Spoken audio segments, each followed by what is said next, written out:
الحمد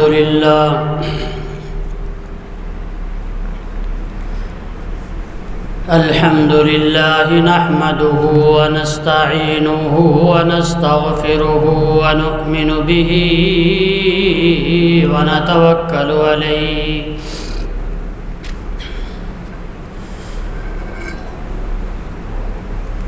ونعوذ بالله من شرور أنفسنا ومن سيئات أعمالنا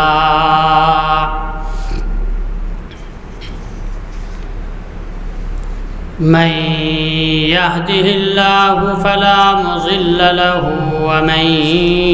يضلله فلا هادي له ونشهد أن لا إله إلا الله وحده لا شريك له ونشهد أن سيدنا وسندنا وحبيبنا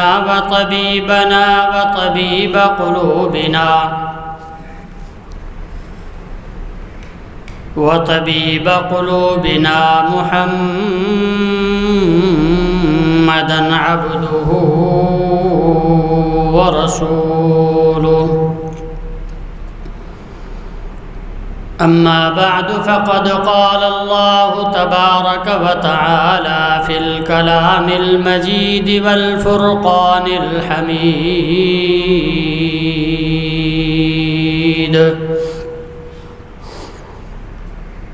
أعوذ بالله من الشيطان الرجيم بسم الله الرحمن الرحيم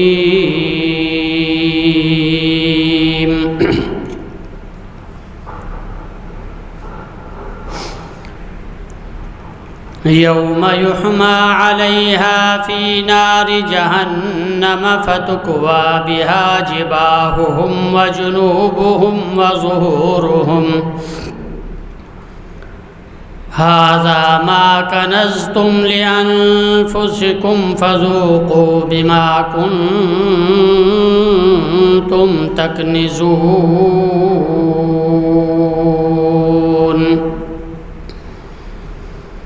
صدق الله وصدق رسوله النبي الصادق الأمين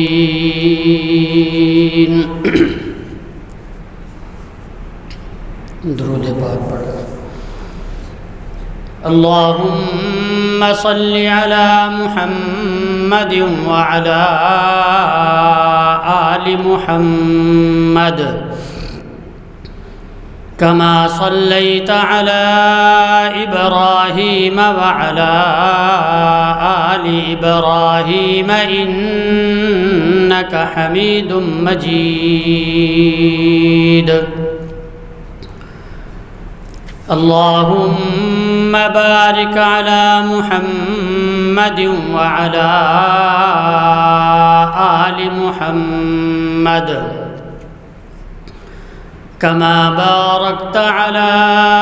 إبراهيم وعلى آل إبراهيم إنك حميد مجيد رب اشرح لي صدري ويسر لي أمري واحلل عقدة من لساني يفقه قولي رب زدني علما وعملا رب زدني علما وارزقني فهما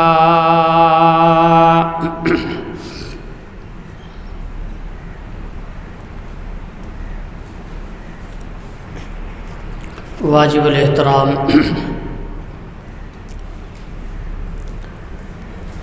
برادران اسلام، محترم بزرگوں اور دوستوں،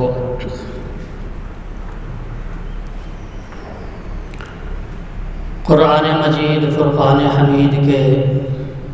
10ویں سپارہ سے آیت مبارکہ تلاوت کی ہے۔ دعا فرماؤ کہ مولا کریم مجھ حقیر پر تقصیر کو شرح صدر کے ساتھ اس کے مطابق بیان کرنے کی ہمت اور توفیق عطا فرمائے۔ بیان کے بعد اللہ تبارک و تعالی مجھ حقیر کو اور آپ کو اس پر عمل کی توفیق عطا فرمائے، اور مولا کریم ہر مسلمان کو مرتے وقت کلمہ طیبہ لا الہ الا اللہ محمد الرسول اللہ نصیب فرمائے۔ بلند آواز سے کہو آمین۔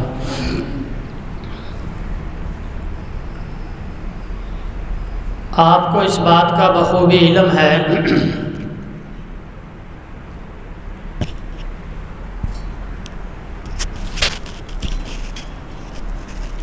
کہ یہ دنیا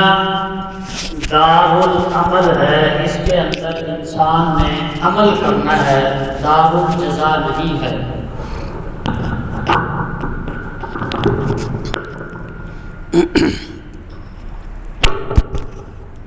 اس کے اندر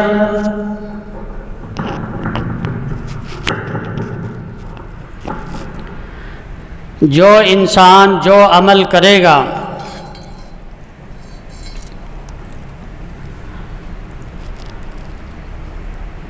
اچھا عمل کرے گا تو اچھی جزا پالے گا، اگر برا عمل کرے گا تو بری جزا اس کے نام اعمال میں لکھ کر جو ہے اس کی تقدیر میں لکھ دی جائے گی۔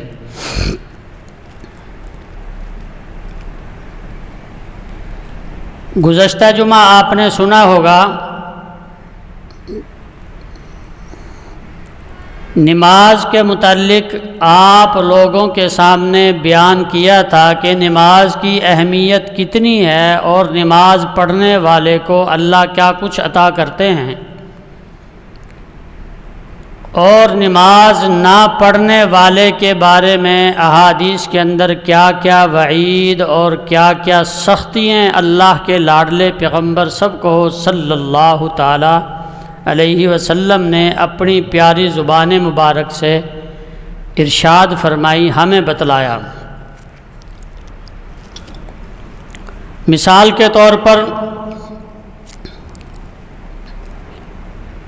ایک شخص ڈاکٹر کے پاس جاتا ہے،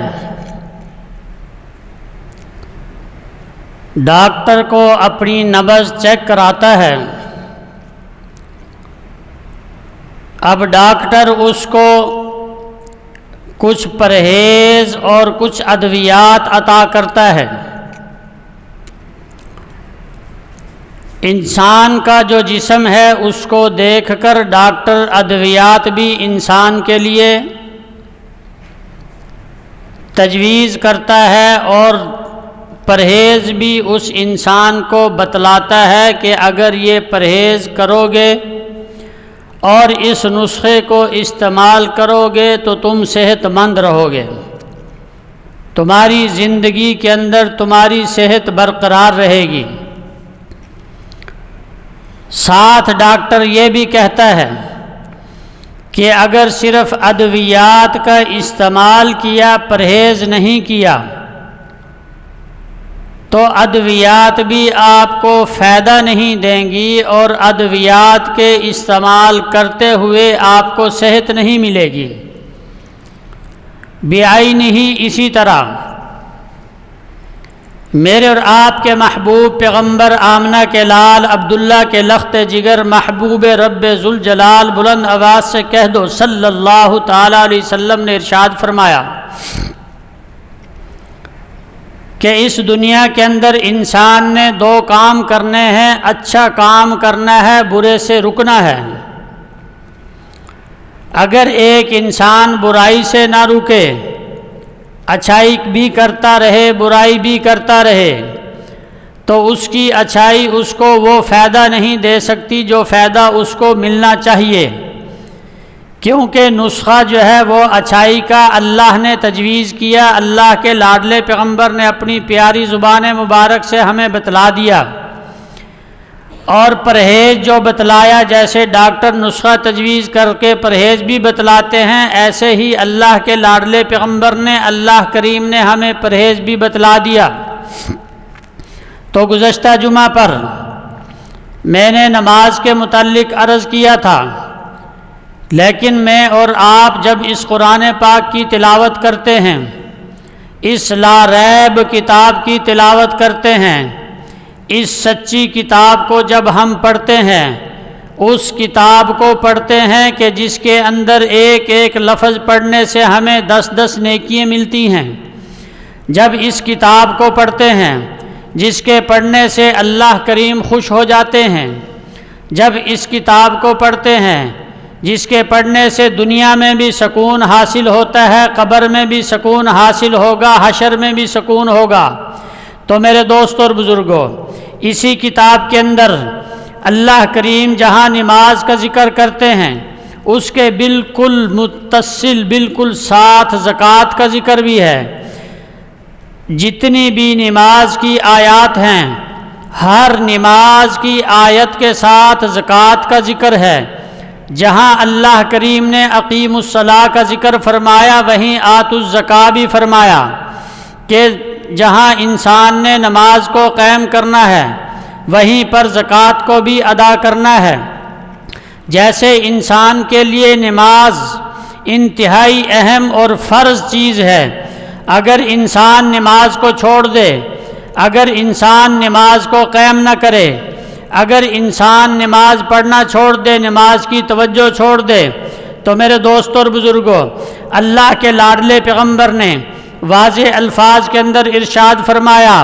من ترک الصلاۃ متعمدا فقد کفر، کہ جس انسان نے جان بوجھ کر نماز کو چھوڑ دیا، اللہ کریم نے اس کو اللہ کریم کے ہاں وہ کافروں والے کام کرنے میں شامل ہو گیا۔ تو ایسے ہی میرے دوستوں اور بزرگوں، جیسے نماز ہے اسی کے ساتھ بالکل زکوٰۃ ہے۔ تو اللہ کے لاڈلے پیغمبر ارشاد فرماتے ہیں کہ ایک شخص نماز تو ادا کرتا ہے، ایک شخص کلمہ تو پڑھتا ہے، ایک شخص حج تو کرتا ہے، ایک شخص روزے تو رکھتا ہے، ایک شخص جو ہے تہجد کی نماز تو پڑھتا ہے،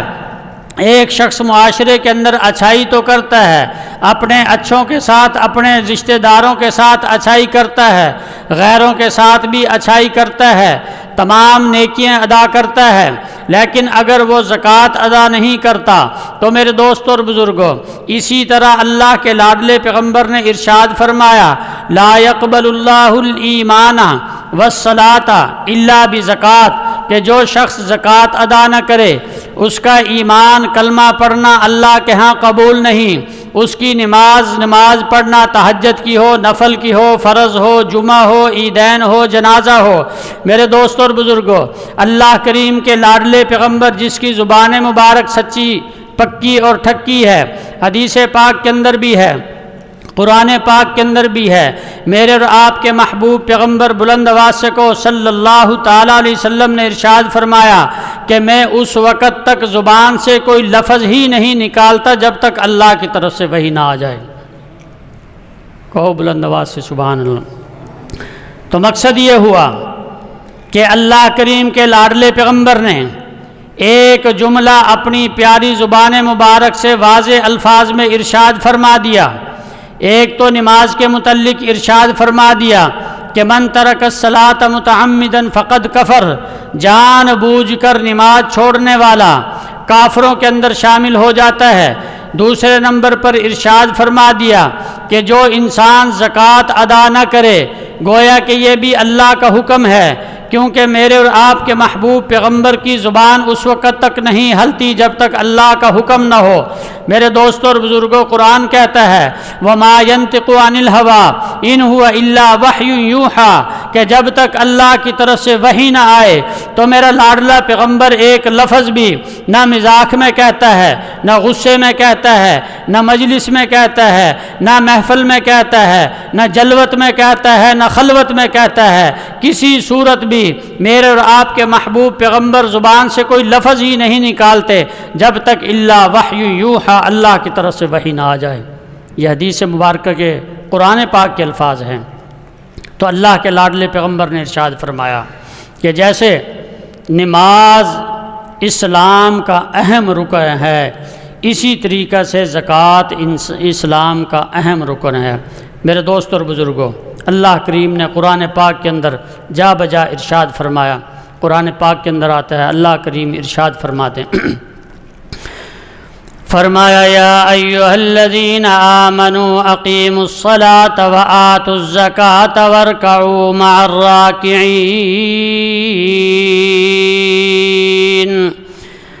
میرے دوست اور بزرگوں، اللہ کریم نے ارشاد فرمایا کہ ایمان قبول کرنے کے بعد، کلمہ پڑھنے کے بعد، لا الہ الا اللہ محمد الرسول اللہ کا اقرار کرنے کے بعد، دل سے تصدیق کرنے کے بعد، ایمان والوں کے لیے سب سے پہلا کام یہ ہے کہ نماز ادا کریں، نماز کے بعد دوسرا کام یہ ہے کہ زکوٰۃ ادا کریں، زکوٰۃ کے بعد تیسرا کام یہ ہے کہ ایک انسان جماعت کی نماز ادا کرے، وَارْكَعُوا مَعَ الرَّاكِعِينَ، جو رکوع کر رہے ہیں ان کے ساتھ رکوع کرے، جو سجدہ کر رہے ہیں ان کے ساتھ سجدہ کرے، جو قیام کر رہے ہیں ان کے ساتھ قیام کرے۔ میرے دوست اور بزرگوں، اس آیت مبارکہ کے اندر اللہ کریم نے ایمان کی اہمیت کو اجاگر کیا۔ اللہ کریم نے جو ہے اس آیت کے اندر نماز کی اہمیت کو اجاگر کیا۔ اللہ کریم نے اس آیت کے اندر زکوٰۃ کی اہمیت کو اجاگر کیا۔ اللہ کریم نے اس آیت کے اندر جماعت کی نماز کی اہمیت بتلائی ہے۔ جماعت کی نماز کی بڑی اہمیت ہے۔ میرے دوست اور بزرگوں، اللہ کریم نے ارشاد فرمایا کہ دنیا کے اندر انسان آ جاتا ہے، دنیا کے اندر آ گیا، دنیا کے اندر آنے کے بعد اب دو قسم کے انسان موجود ہیں، ایک انسان ایمان قبول کرنے والا، ایک انسان ایمان کا انکار کرنے والا۔ ایمان قبول کرنے والے کے لیے الگ مسائل، ایمان سے باہر رہنے والے کے لیے قرآن نے الگ مسائل بیان کیے، لیکن جب انسان ایمان قبول کر لیتا ہے تو اللہ کے لاڈلے پیغمبر، میرے اور آپ کے محبوب قائد آمنہ کے لال عبداللہ کے لخت جگر محبوب رب ذوالجلال، بلند آواز سے کہہ دو، آواز نہیں آئی، اور بلند آواز سے کہو، اپنے محبوب پیغمبر کا نام لینا ہے اور بلند آواز سے کہو۔ میرے دوست اور بزرگوں، میرے اور آپ کے محبوب پیغمبر، بلند آواز سے کہو، صلی اللہ تعالیٰ علیہ وسلم کو اپنی امت سے بڑا پیار ہے، اپنی امت سے بڑا پیار ہے۔ مہینہ آ رہا ہے ربیع الاول کا، کل سے یا پرسوں شروع ہو جائے گا۔ میرے دوست اور بزرگوں، میں اور آپ علماء کرام سے اللہ کے لاڈلے پیغمبر کی محبت سنیں گے کہ اللہ کے لاڈلے پیغمبر کو مجھے اور آپ سے اتنی محبت تھی، اتنی محبت تھی، دنیا میں تشریف لائے تو ایک ہی لفظ تھا، اللہم اغفر لی امتی، کہ اے میرے مالک میری امت کو، میری امت کی مغفرت فرما دے، میری امت کی بخشش فرما دے، میری امت کے گناہوں کو معاف فرما دے۔ میرے دوست اور بزرگوں، اللہ کریم کے لاڈلے پیغمبر کی احادیث مبارکہ کے اندر موجود ہے کہ معراج پر تشریف لے جاتے ہیں، معراج پر تشریف لے گئے، معراج پر جب جاتے ہیں تو وہاں پر بھی ایک ہی اللہ کے سامنے جملہ ہے کہ اللہ میری امت کو معاف کر دے، اللہم اغفر لی امتی۔ میرے دوست اور بزرگوں، دنیا سے تشریف لے جانے کا وقت آ گیا، ہر انسان نے اس دنیا سے جانا ہے، اللہ کی ذات کے علاوہ ہر چیز پہ جو ہے اللہ نے موت طاری کرنی ہے، ہر چیز پہ فنا ہے، ہر چیز پہ انتقال ہے، ہر چیز دنیا سے چلی جائے گی۔ اگر موت سے بچنے والی شخصیت وہ میرے اور آپ کے محبوب پیغمبر کے رب ہیں، میرے بھی رب ہیں، آپ کے بھی رب ہیں، اس پر موت نہیں آئے گی۔ میرے دوست اور بزرگوں، انتقال کے وقت، دنیا سے تشریف لے جانے کے وقت اسرائیل جو ہے آپ کی روح قبض کرنے کے لیے آ گیا۔ اسرائیل سے کہتے ہیں، میرے اور آپ کے محبوب پیغمبر فرماتے ہیں کہ اسرائیل جتنی تکلیف مجھے ہو رہی ہے میری امت کو بھی اتنی تکلیف ہوگی یا نہیں؟ اللہ کے لاڈلے پیغمبر کو اسرائیل جواب دیتے ہیں کہ اے میرے محبوب پیغمبر، آپ کو تو میں نے کوئی تکلیف نہیں دی، لیکن قربان جاؤں اللہ کے لاڈلے پیغمبر پر، میرے اور آپ کے محبوب قائد پر ارشاد فرماتے ہیں کہ اسرائیل میری ساری امت کی جو تکلیف ہے آج مجھے دے دے، امت کو تکلیف نہ دینا۔ وہ محبوب پیغمبر، وہ محبت کرنے والے پیغمبر، وہ ہم سے الفت رکھنے والے پیغمبر، وہ ہماری ہر جگہ پہ جو ہے اللہ کے سامنے التجا کرنے والے پیغمبر، زندگی میں بھی التجا، موت کے وقت بھی التجا، محشر کے اندر بھی اللہ سے مانگنے والے پیغمبر کہ میری امت کو یا اللہ معاف کر دے، میری امت کو معاف کر دے۔ ہر مقام پہ تہجد میں اللہم اغفر لی امتی، پیدائش میں اللہم اغفر لی امتی، معراج پہ اللہم اغفر لی امتی، حتیٰ کہ موت میں بھی اللہم اغفر لی امتی، ہر جگہ، اور حجۃ الوداع پہ اللہم اغفر لی امتی۔ آج امت نے اپنے محبوب پیغمبر سے کیا محبت کی نشانی دی ہے، ان سے کیا محبت کا اظہار کیا ہے۔ وہی پیغمبر، اللہ کے لاڈلے پیغمبر میری اور آپ کی رہنمائی فرماتے ہیں۔ میرے دوستوں اور بزرگوں، میرے اور آپ کے محبوب پیغمبر آمنہ کے لال عبداللہ کے لخت جگر، محبوب رب ذوالجلال، بلند آواز سے کہہ دو۔ اب میری اور آپ کی محبت دیکھو، ہم صرف آپ علیہ السلام پر درود پڑھنے کے لیے اپنی آواز بھی نہیں نکال سکتے، حالانکہ آپ کو پہلے کئی بار کہہ چکا ہوں کہ جب آپ بلند آواز سے درود پاک پڑھیں گے، کل قیامت میں یہ در و دیوار، یہ فضا، یہ دریاں، یہ جتنی بھی فضا میں جو سن رہے ہیں، ایک انسان کا فرشتہ 3 انسان سنیں گے، ہر چیز اللہ کے ہاں گواہی دے گی کہ اس انسان نے درود پاک پڑھا تھا۔ اور یہ بھی آپ کو بارہا بتلا چکا ہوں کہ درود پاک ایک ایسا واحد وظیفہ ہے، اگر کوئی انسان اس کو دکھلاوے کی نیت سے، ریاکاری کی نیت سے، اس نیت سے کہ لوگ مجھے کہیں گے بڑا درود پڑھنے والا ہے، اگر اس نیت سے بھی پڑھے گا تو اللہ کے ہاں لازمی قبول ہوگا۔ اور کوئی عبادت، بلند آواز سے کہو سبحان اللہ، اور کوئی عبادت ریاکاری کی نیت سے کرو قبول نہیں ہوتی، فقط درود پاک کی ایک واحد عبادت ہے جو اللہ کے ہاں ریاکاری سے پڑھو گے تب بھی قبول ہوگی۔ اور ایک جملہ اور آپ کو بتا دوں کہ واحد درود پاک ایک ایسا عمل ہے کہ جو اللہ رب العزت کی ذات بھی کرتی ہے۔ نماز رب نہیں پڑھتا، زکوٰۃ رب نہیں دیتا، حج رب نہیں کرتا، تہجد رب نہیں پڑھتا، ایک واحد درود پاک کا وظیفہ ہے جو رب تعالیٰ بھی پڑھتے ہیں، قرآن پاک کے اندر موجود ہیں۔ میرے دوست اور بزرگوں، اللہ کے لاڈلے پیغمبر قرآن پاک کے اندر موجود ہے۔ اللہ نے ارشاد فرمایا ان اللہ وملائکتہ یصلون علی النبی یا ایھا الذین آمنوا صلوا علیہ وسلموا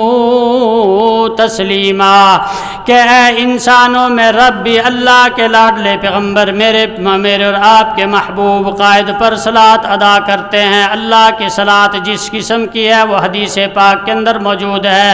لیکن مجھے اور آپ کو یہ حکم دیا کہ اللہ کے لاڈلے پیغمبر پر صلاۃ و سلام ادا کرو۔ میرے دوستوں اور بزرگوں، ایک دفعہ زندگی کے اندر جو ہے اور محفل کے اندر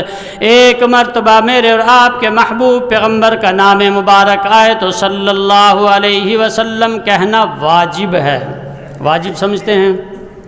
کہ اگر نہ کہو گے تو گنہگار ہوگے، اگر آپ نے ایک مرتبہ درود پاک ادا نہ کیا تو گنہگار ہوگے، بار بار ادا کرو گے تو سنت ہے اور مستحب ہے۔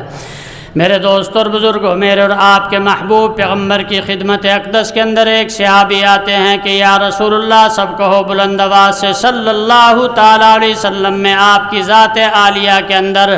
24 گھنٹے میں سے 1 گھنٹہ درود پڑھتا ہوں، کیا میں بہتر کرتا ہوں؟ اللہ کے لاڈلے پیغمبر نے ارشاد فرمایا اور زیادہ پڑھ۔ پھر اللہ کے لاڈلے پیغمبر سے سوال کیا کہ 24 گھنٹے میں 2 گھنٹے پڑھوں تو آپ نے فرمایا اور زیادہ پڑھ۔ پھر 13 گھنٹے کا سوال ہوا، آپ نے فرمایا اور زیادہ پڑھ۔ چلتے چلتے صحابی کہتا ہے کہ یا رسول اللہ، آدھا وقت میں درود پاک کو دے دوں، آدھا وقت جو میں اپنی دوسری عبادت کو دے دوں۔ اللہ کے لاڈلے پیغمبر نے ارشاد فرمایا اور زیادہ پڑھ۔ گویا کہ زندگی کے اندر میں اور آپ جتنا درود پاک پڑھیں گے، میرے دوست اور بزرگوں، میرے اور آپ کے محبوب پیغمبر آمنہ کے لال عبداللہ کے لخت جگر، محبوب رب ذوالجلال، بلند آواز سے ذرا کہہ دو اور بلند آواز، میرے اور آپ کے محبوب پیغمبر سب کو صلی اللہ تعالیٰ علیہ وسلم نے ارشاد فرمایا کہ دنیا کے اندر جو شخص جتنا زیادہ درود پاک پڑھے گا اتنا ہی کل قیامت میں جنت میں میرے قریب ہوگا۔ میرے دوست اور بزرگوں، جو انسان اللہ کے لاڈلے پیغمبر کے جنت میں جتنا قریب ہوگا اتنا ہی اس کا آخرت میں فائدہ، عذاب قبر سے بھی بچے گا، عذاب معاشر سے بھی بچے گا۔ انتظار کی جو عذاب ہوگا وہاں پہ انسان کے حساب و کتاب میں جو انتظار کرنا پڑے گا اس انتظار کے عذاب سے بھی بچ جائے گا، کیونکہ جو جتنا ایک بڑے افسر کے قریب ہوتا ہے اتنی سزاؤں سے بچ جاتا ہے۔ میرے دوست اور بزرگوں، میرے اور آپ کے محبوب پیغمبر کو اللہ نے ساری دنیا کی رحمت رسالت عطا کی، ساری دنیا کے لیے رحمت للعالمین ہے۔ آپ نے علماء سے سنا ہے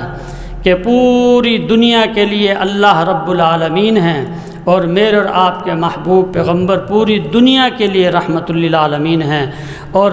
میرے لیے اور آپ کے لیے ہر مقام پہ اپنی امت کے لیے دعائیں مانگتے گئے۔ اور یہ امت اتنی قیمتی امت ہے، میں اور آپ چاہے اس کی قدر کریں یا نہ کریں، وہ آپ کی اور میری ذمہ داری ہے، یا میری ڈیوٹی ہے، یا ہماری سوچ ہے کہ ہم اپنی سوچ کے مطابق ہم قدر کریں یا نہ کریں کہ اللہ نے ہمیں اتنا قیمتی رسول عطا کیا، اللہ نے ہمیں اتنا اولو العزم پیغمبر عطا کیا، اور اس امت کو اللہ نے بڑی شان عطا کی ہے، اتنی شان عطا کی ہے کہ آپ نے علماء کرام سے سنا ہوگا کہ انبیاء کرام علیہم الصلاۃ سے جب اللہ نے سوال کیا تو انبیاء کرام علیہم الصلاۃ نے جواب میں ارشاد فرمایا کہ مولا کریم ہم سے نبوت لے لے، ہمیں نبوت کی ضرورت نہیں، ہمیں حضور علیہ الصلاۃ کا امتی بنا دے، کیونکہ یہ نبوت سے بھی زیادہ جو ہے اور انبیاء کے نزدیک افضلیت تھی۔ انبیاء اس کو بڑا سمجھتے تھے کہ نبی کا امتی ہو جانا، آخری نبی کا امتی ہو جانا، ختم نبوت کا امتی ہو جانا، محبوب پیغمبر کا امتی ہو جانا، یہ کوئی تھوڑی بات نہیں، چھوٹی بات نہیں، چھوٹی شان نہیں، اتنی بڑی شان ہے کہ پہلے انبیاء دعا مانگتے گئے اور مجھے اور آپ کو اللہ نے بغیر درخواست کے حضور کی امت میں شامل کر دیا۔ کتنی فضیلت کی بات ہے، بلند آواز سے کہو سبحان اللہ۔ میرے دوستوں اور بزرگوں، کتابوں کے اندر موجود ہے کہ جیسے ایک ریڈی والا، سبزی والا، دکاندار، آپ سب دکاندار بیٹھے ہیں اکثر، وہ جب چیز آتی ہے اس کو صاف کر کے پیٹی سے نکال کر الگ الگ کرتے ہیں، 1 نمبر چیز کو الگ رکھتے ہیں، 2 نمبر کو الگ رکھتے ہیں، ہلکی کو الگ رکھتے ہیں، کسی کی قیمت 100 روپیہ، کسی کی قیمت 200 روپیہ، کسی کی قیمت 400 روپیہ، الگ الگ کرتے ہیں۔ پیٹی ایک ہوتی ہے، ایک میں سے سجاتے ہیں، الگ کرتے ہیں۔ کتابوں کے اندر آتا ہے ایسے ہی اللہ کریم نے اپنے محبوب پیغمبر کے لیے اس دنیا کی پیٹی سے ایک ایک انسان کو چن کر جو ہے اپنے نبی کی امت میں اٹھا کر علیحدہ رکھا ہے۔ یہ ہماری اور آپ کی خوش قسمتی ہے، اس پہ انسان کو 2 نفل پڑھنے چاہیے، اللہ کا شکر ادا کرنا چاہیے کہ مولا کریم تیرا شکر ہے کہ ہمیں بغیر درخواست کے آخری پیغمبر رحمت للعالمین، بلند آواز سے کہو صلی اللہ تعالیٰ علیہ وسلم کی امت میں ہمیں اللہ نے شامل فرما دیا، امت میں پیدا فرما دیا۔ یہ کوئی چھوٹا اعزاز نہیں ہے، یہ کوئی چھوٹا ہمارے لیے گولڈ میڈلسٹ یا تمغہ جو ہوتا ہے اس سے بھی بڑھ کر ہے۔ دعا کرو کہ اللہ کریم مجھے اور آپ کو عمل کی توفیق عطا فرمائے۔ اللہ کریم ہر مسلمان کو محبوب پیغمبر صلی اللہ تعالیٰ علیہ وسلم کی سچی محبت اور سچا عشق نصیب فرمائے۔ وما علینا الا البلاغ۔